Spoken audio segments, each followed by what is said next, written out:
Hello, everyone. Welcome to our weekly discussion series that's hosted by the Chaldean Cultural Center in collaboration with the U of M Detroit Center, Unique Voices in Films, and CMN TV. I'm your host, Wiam Nemu. Today, our special guest is Dr. Elizabeth Knott. Elizabeth is a postdoctoral associate in the Yale Babylonian Collection and lecturer in the Department of Near Eastern Language and Civilizations. In 2018, she completed her PhD at New York University with a dissertation titled Marie's Ištar Rituals and the Politics of Divine Multiplicity in the Age of Warring Kings.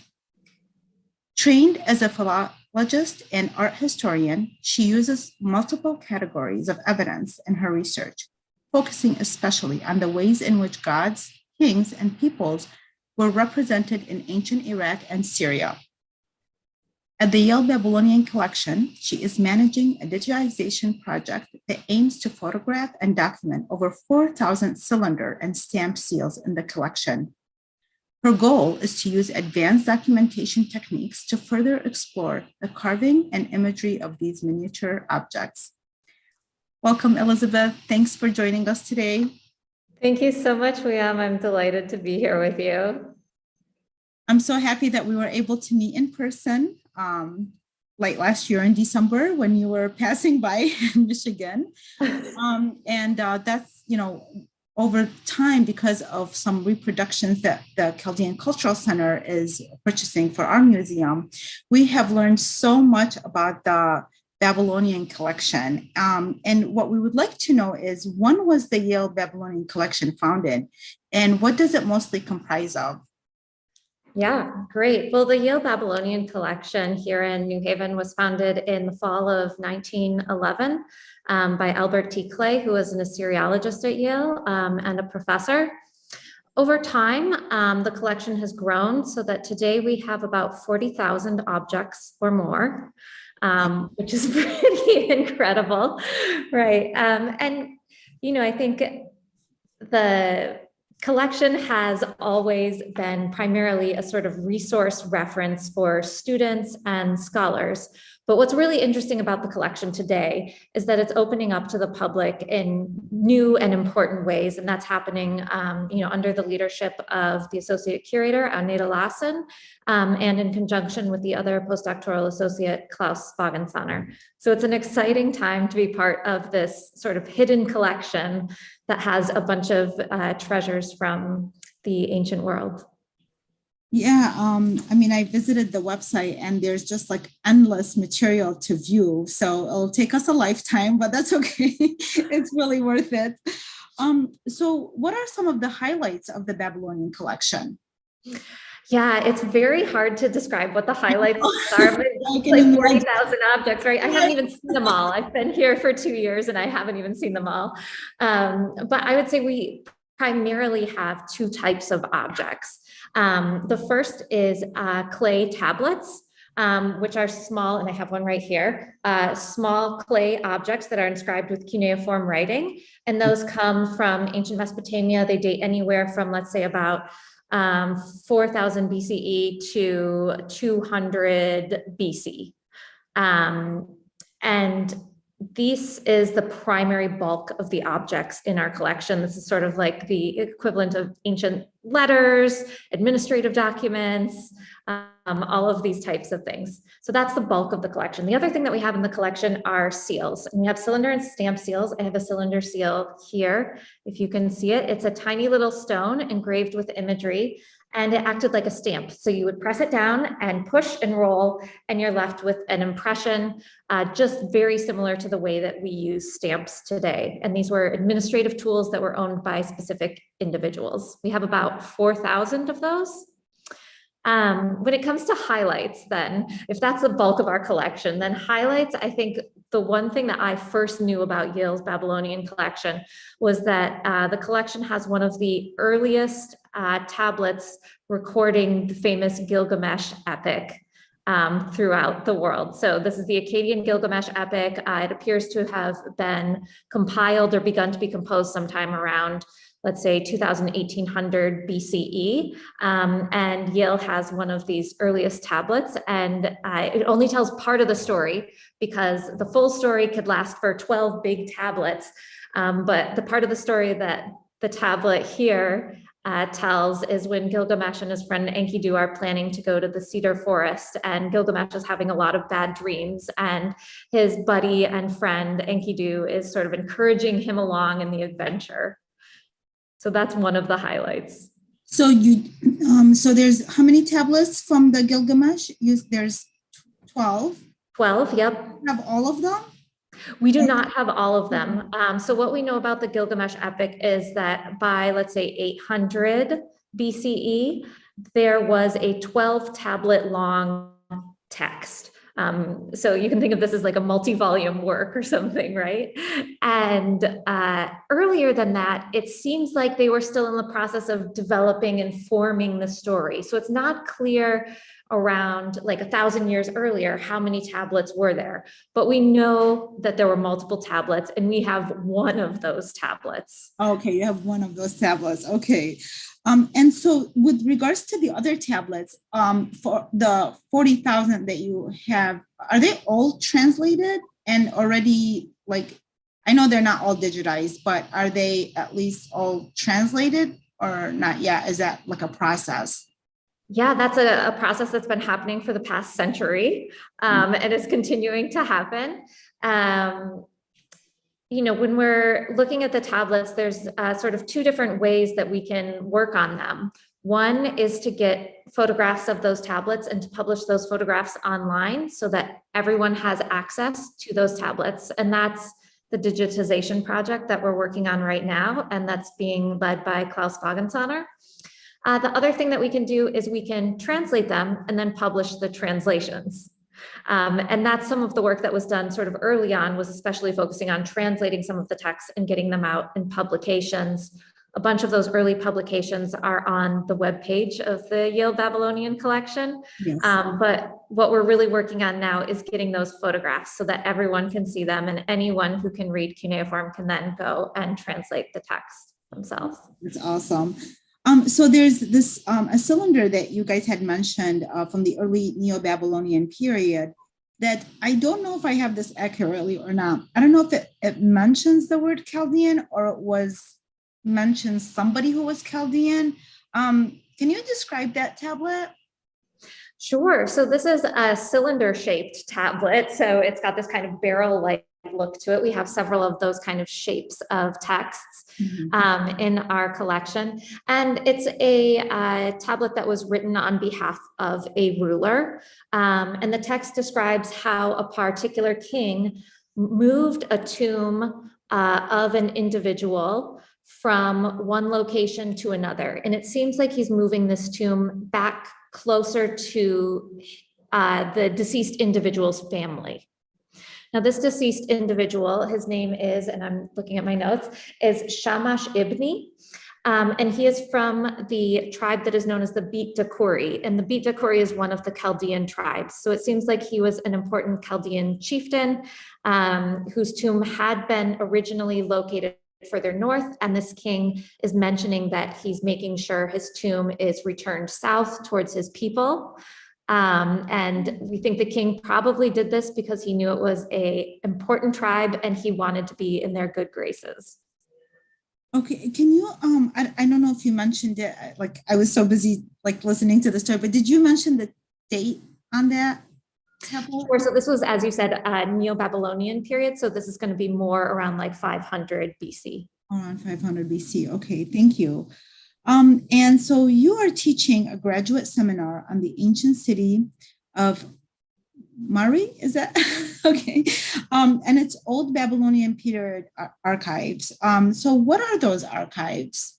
I read a little bit about them and they seem so interesting. So yeah, well, I think the place to start is this incredible thing that can happen sometimes, which is clay lasts for a long time. It's very durable, especially if it's fired, it's incredibly durable. So unlike paper documents, clay documents can last for millennia and millennia. And that's what's happened.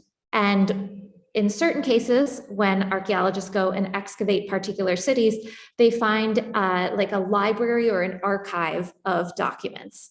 And then suddenly we'll get an influx of 10, 20,000 texts all in one go, because we've basically found a building that stored some of these written documents. So that's a little bit of what happened at Mari. Mari is a city that is located on the Euphrates River. It's in Syria, but incredibly close to the border with Iraq and just a bit north of Baghdad. This is a really fantastic and important city. One of the reasons it's so important is that indeed they found archives totaling about 20,000 texts from the city, and those 20,000 texts cover, let's say, a 50-year period. So if you can imagine having 20,000 texts to go through to document just 50 years of history, and 50 years of history that was 4,000 years ago, that's pretty incredible, because now you can begin to build out personal details, relationships between individuals. So it's an exciting body of material.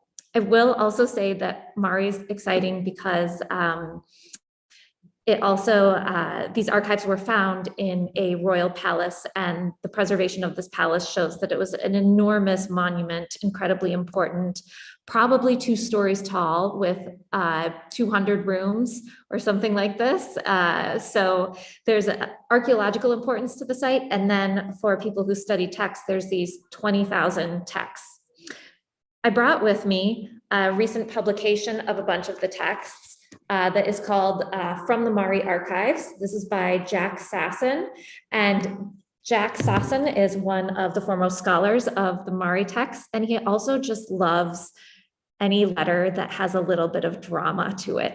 So he has a real sense, right, for the lives and the exciting nature of the lives of ancient people and the exciting nature of these communications. So it's a fantastic volume if anyone's ever interested in just seeing what is it like when someone writes an ancient letter? What is the kind of stuff that they're talking about? Yeah, and they seemed like such prolific writers. Then did they just, was it a lot of it like notes? I know that in ancient Mesopotamia, they have so many of these tablets that are just, a lot of them are just receipts, for instance. Was it more about their life, or did it include just different topics from all across? Yeah, well, so here's the thing. It covers a period of 3 kings who were in place. And those kings all had to conduct communication across a broad geographic expanse. So we have a bunch of administrative texts from Mari, but we also have thousands of letters that refer to the fact that they are trying to communicate across distance to help conduct sort of business in this kingdom of theirs and to contact other rulers in neighboring regions, but then also, just to deal with any internal problems that come up.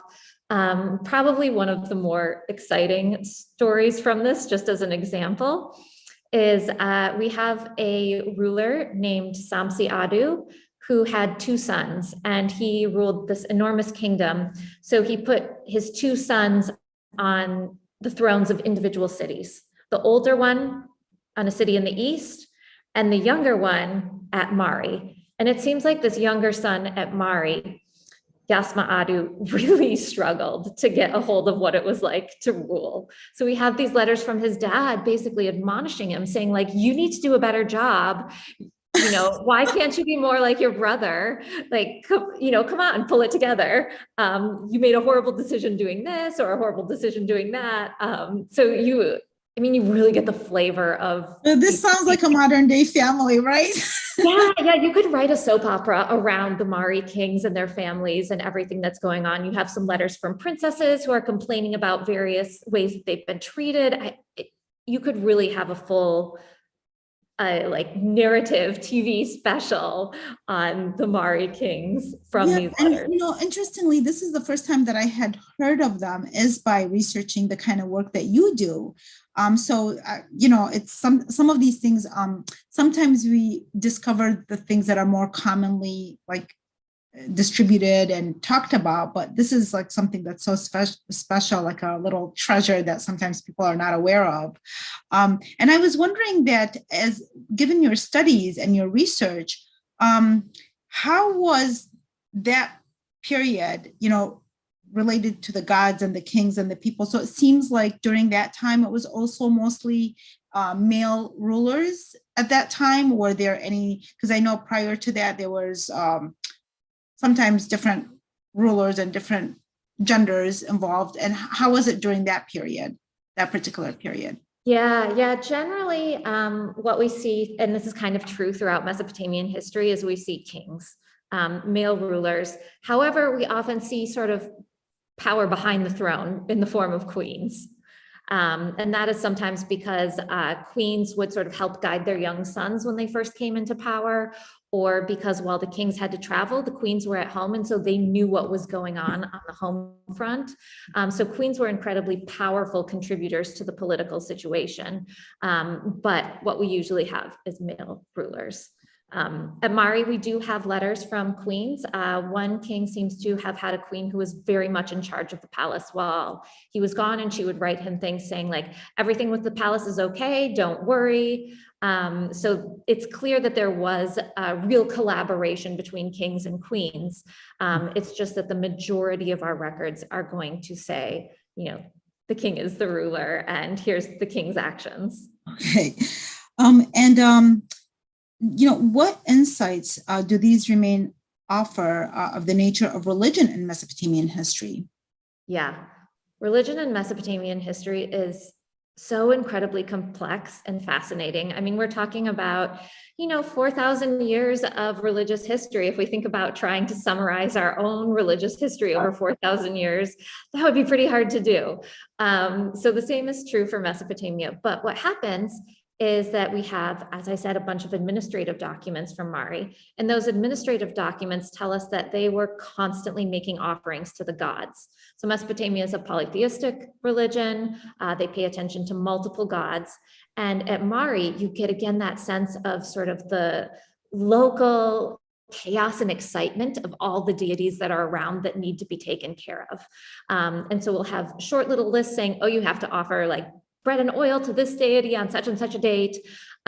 We may have a longer instructional text that says, for this festival, you need to pull out sort of this material, you need to have the singer, you need to have some other cultic specialists, and you're going to sing the song, and then you're going to make this offering. So they give you these sort of long details about like sort of what a service would look like. But they're pretty elusive because we have so few of those kind of records, and it's really hard to recreate like an ancient service.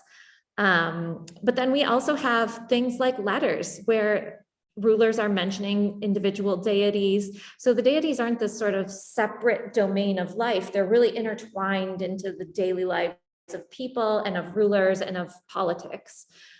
So we get a great sense for the range of gods and goddesses and sort of how they were thought to help or hinder various people and the impact that they had on daily life. And, what are the current projects that the Yale Babylonian Collection is like focusing on? Because I know that during our talks, I found out that the Enheduanna tablets, that's something that you're working to digitize, or I don't know if it's digitized and then there's a different process. Like what exactly is the process to get it to the point where like people can get replicas and such? Yeah, great question. So at Yale, I've really been working with, as you said, this digitization project. And rather than focusing on the Mari stuff, we've been focusing on how do we get the collection out to the public. And the sort of first and easiest way to do that is photography. So we have been doing as much as we can to photograph all of the objects in the collection. We have had grants from NEH and the Clear Foundation that have supported those efforts. And what you do is you take photographs of an object and then you place them online, and we make our photographs freely available online. You can download them through the Peabody Museum, Yale's Peabody Museum of Natural History. They have a collections search page. And we put anything that we photographed up online, and there'll be more and more that's added over the upcoming, let's say, 6 months to that page. But then if you want a replica, you have to do a different type of capture. You have to get a 3D scan in order to make that sort of 3D print or replica. So we have photographed our tablets, for example, of Enheduanna, who's this early female author, the first known author in history, and she happens to be a priestess and daughter of a king. We have some of her tablets, and those have been photographed, but I do not think have been 3D scanned yet. And so what we need to do is to scan them with the 3D scanner so that those replicas can be made. Yeah, okay, so the digitization process is different than the 3D scan. And then after that, that's when people can, museums or such can get replicas of these tablets. Yeah, so some people have, some museums have begun the practice of 3D scanning all of their objects so that then you can also have a 3D model online and someone can just sort of move the object around online for their own interests. And that's really fantastic. We've been focusing more on high quality photography that allows you to really zoom in and look at details of everything. But we will be doing some 3D scanning, especially upon request for certain replicas. We've had replicas in exhibitions before and used them in educational contexts. So that is part of the work that is going on. I mentioned when we started that for a long time, the Yale Babylonian Collection was sort of a resource for scholars and students, and that's still very true. I'm actually in the classroom that's used for students at Yale who are studying cuneiform. This is the room that they sit in as they are doing work. You can see there are a couple actual tablets behind me in the cases, but we are trying to make our materials more and more accessible to the public, and we can do that through online. By doing things like photographing the tablets. We can do that through exhibitions. And so we have 2 exhibitions that have gone up recently. One of them has a freely available catalog online, and the other we're hoping to turn into a virtual exhibition quite soon. So this is actually okay. The catalog of Ancient Mesopotamia Speaks from the exhibition that was open about a year or 2 ago. Okay. And this actually has a bunch of the highlights. So if you're interested in an overview of Mesopotamian history, if you want to see some highlights from the collection, this is a great volume. And we are going to try to have a virtual exhibition online, let's say within the next 6 months, again, to a year, so that people can actually sort of walk through that exhibition, which is now closed. Oh, that's really exciting. Go ahead. Yes. Yeah. The other thing is that the Yale Peabody Museum of Natural History, which is the museum that we are a part of, they are currently undergoing renovations. So the building is closed right now, but when it reopens in 2024, there will be an exhibition of Mesopotamian materials on display permanently, and admission will be free. So for anyone who's coming to New Haven, you'll be able to freely go look at those objects that are on display in the Peabody Museum. Wow, this is all really exciting information. And I was just thinking that like technology has gotten to such a point where that's the beauty of us being able to share this information and look it up the way that you're describing, you know, to have access to that. It's something that's very, very special. And it seems like when you're talking, a matter of 6 months or 1 year, like that's really nothing compared to all the work that's involved. And that's a lot of it is due to technology. So during the COVID and this whole period, that, I mean, I don't know, you know, it might, I'm sure it affected you guys, aside from on a health factor, but in regards to the work, did it affect the work at all? Because so much of what it seems like that you do is kind of like technology related and stuff like that. Yeah, absolutely. So for 2 to 3 months, we did not have access to the collection. We were not allowed to go into the collection, which meant no photographs can be taken, nothing can really be done. Then there have been other issues in terms of whether or not we can have student workers on campus. We also had to reorganize all of our spaces so that people each had their own individual room to work in, because we couldn't have multiple people in the same room at the same time. And then we've had some issues with equipment delivery and supplies, with everything getting slowed down. There's a practice that we use when we're documenting cylinder seals. I showed one before, a cylinder seal like this, where you roll it into clay. And for us, it helps us look at the imagery that's been carved into the stone. And so it's a really useful practice. Well, there's a national shortage of the clay that we use to create those impressions. So there have been a couple times where we had to wait for like stock to arrive in order for us to get more clay to make those impressions. So these are some of the delays. And when you say, yeah, interesting how everybody had affected each institution, each individual on a very like individual basis. Yeah. No, everybody's stories is different. It's like, oh, the clay. Well, I would have never thought that the clay would,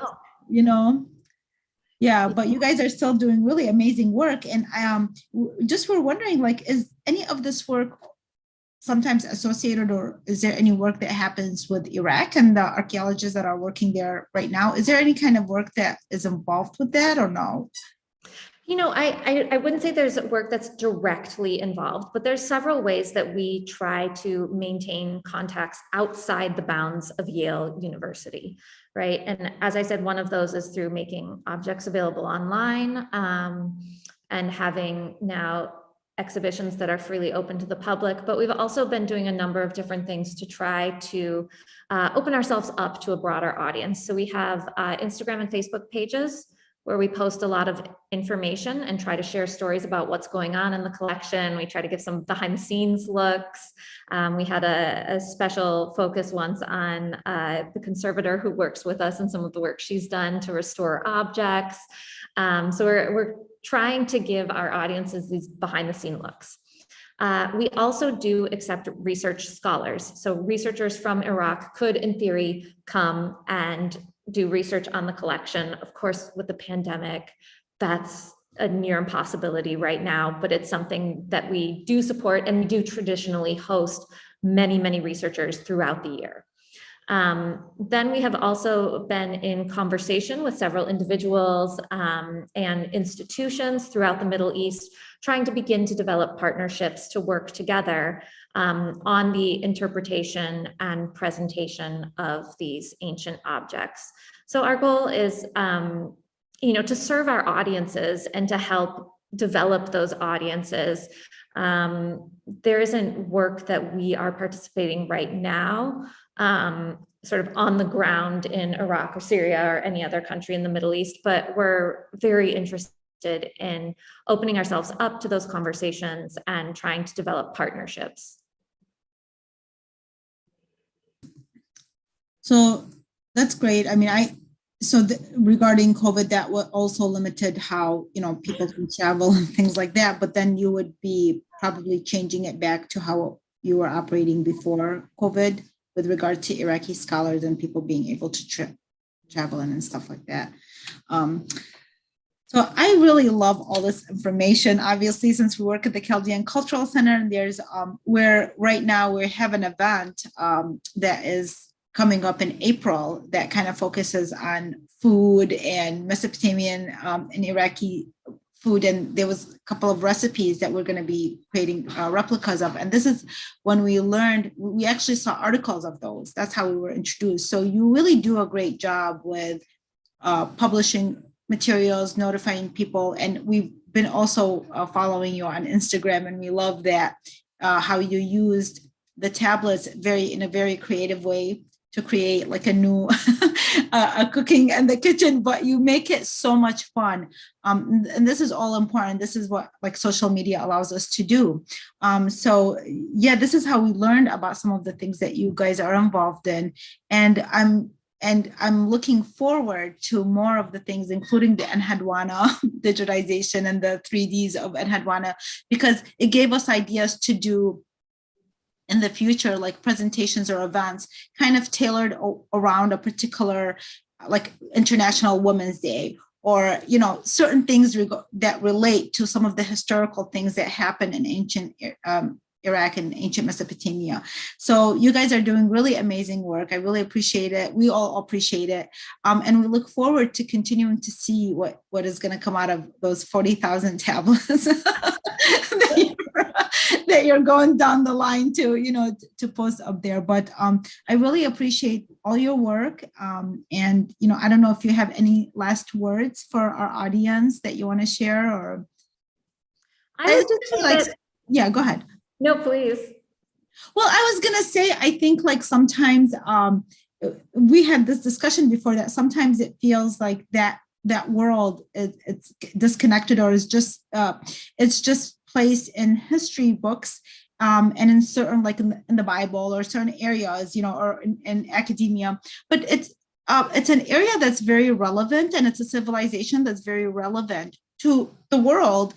So sometimes I think that regarding technology and what it's able to do, and the Babylonian Collection at Yale, what you guys are doing with bringing it to life in a modern way. So it's kind of like just, letting people feel the importance of why this matters, not just on a historical level, but in a deeper way as well. I absolutely agree. And I think, it sounds a little cliche, but there's something in Mesopotamia for everyone. I personally am not a good cook, but a lot of our students and staff and people who like to cook are fascinated by these recipes, right? And so that's this insight into daily life that is stunning. And the fact that we're traveling back 4,000 years and seeing recipes that seem to be similar to dishes that are still cooked today. There are some of these letters that talk about, chastising your son that I mentioned earlier. There's really so many points of relationship between the ancient and modern worlds. And of course, things were very different 4,000 years ago, or even 2,000 years ago, but we're all people, and there's so much to be seen and explored and enjoyed through this ancient material. And I think the goal really of the collection is to help people just enjoy that exploration and have the opportunity to explore. So I would just encourage anyone who feels an interest to just dig in and see what comes up. Yeah, wonderful. Thank you so much, Elizabeth, for joining us again, like I said, today. And then we hope that we could do something together in the near future, whether a workshop or anything. I know that our audience would love that, and our community would really love that. Absolutely. We look forward to that. Okay. Thank you, everybody, for watching. Bye-bye.